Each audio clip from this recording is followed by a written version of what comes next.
नमस्ते जगद्धात्री सद्ब्रह्मरूपे नमस्ते हरोपे दधात्रादिवन्दे नमस्ते प्रपन्नेष्टदारे कदक्षे नमस्ते महालक्ष्मी कुलपुरेशु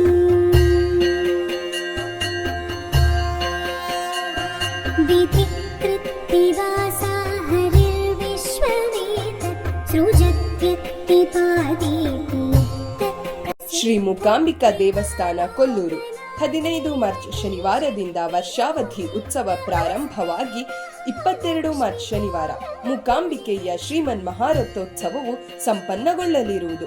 ಶ್ರೀ ಕ್ಷೇತ್ರಕ್ಕೆ ಆಗಮಿಸಿ ಉತ್ಸವಗಳಲ್ಲಿ ಭಾಗವಹಿಸಿ ದೇವಿಯ ಶ್ರೀ ಮುಡಿಗಂಧ ಪ್ರಸಾದವನ್ನು ಸ್ವೀಕರಿಸಿ ದೇವಿಯ ಕೃಪೆಗೆ ಪಾತ್ರರಾಗೋಣ.